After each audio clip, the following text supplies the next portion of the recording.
Hey, what up everybody? This is Stevie Breach coming to you with a video on meeting Ric Flair.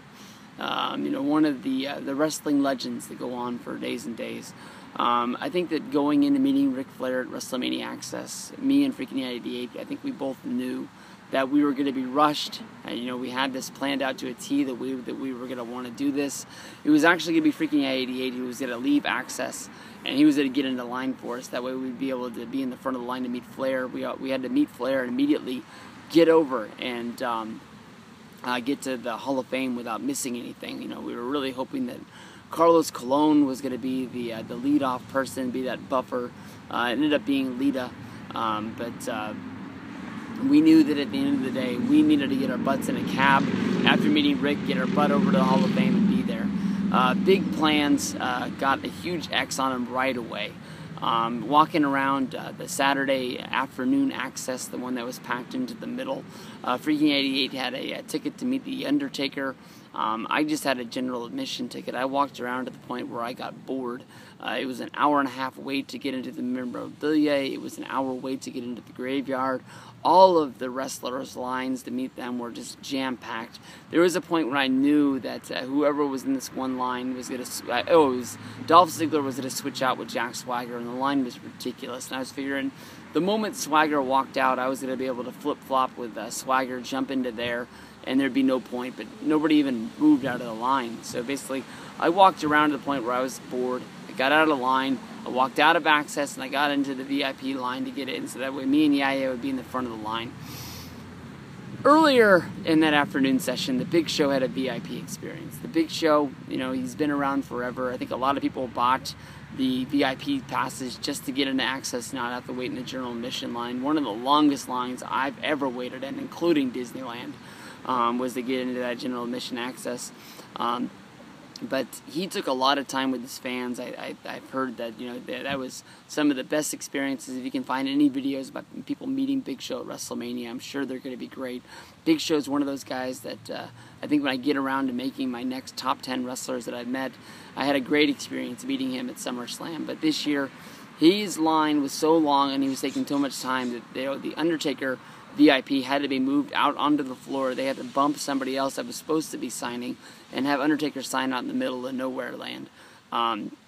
Looking basically like he was like one of the Total Divas or something like that. But his line got pushed back to where his line got started late. So basically, I'm flipping out. I'm in the line, and I'm like, yeah, you guys got to meet Undertaker, get out here, and then cut everybody in line. I think I was second in line at this point because some people had invited me to come up there and talk to him for a while, and that was really nice of them. But in my heart, I was really flipping out on how we were going to do this, how we were going to meet Flair, how we were going to get out of there.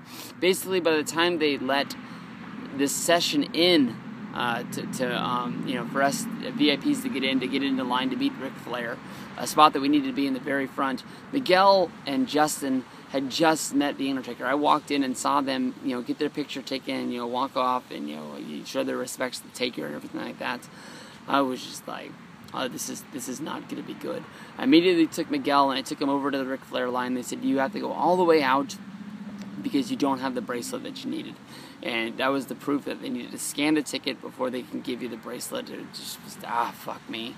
So we went all the way out, came all the way back in. We were in the back of the Flair line. We were just, we didn't think it was possible. And then, so we were already sort of bummed about what was going down at this point. By the time we got to the front of the Flair line in order to meet Rick, I walked up and I handed Rick my 8x10 and I asked him a question about how much fun he was having, and he didn't even acknowledge the fact that I was there. It was almost like the fact that I was when I met Mark Henry.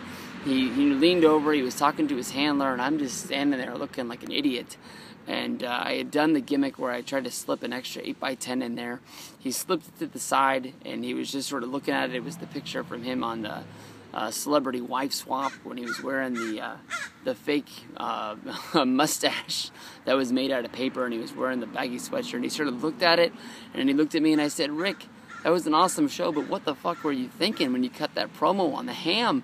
And he immediately went back and he was talking to his handler again, and Miguel, when he went through the line, I don't even know if he got Rick to say anything to him, but we immediately walked off the stage.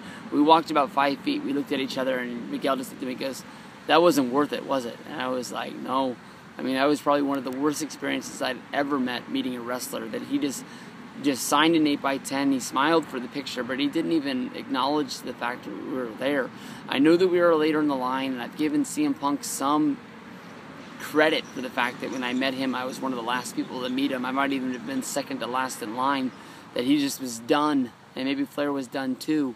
But I didn't really see him, interact with many of the people that were, before me, and I, wanted to tell him that I was looking forward to him coming to the Bay Area, that because of the 49er thing that he did last year before the Packer game, that people were going to look at him like he was a huge legend. He was going to be way over when he comes to this show.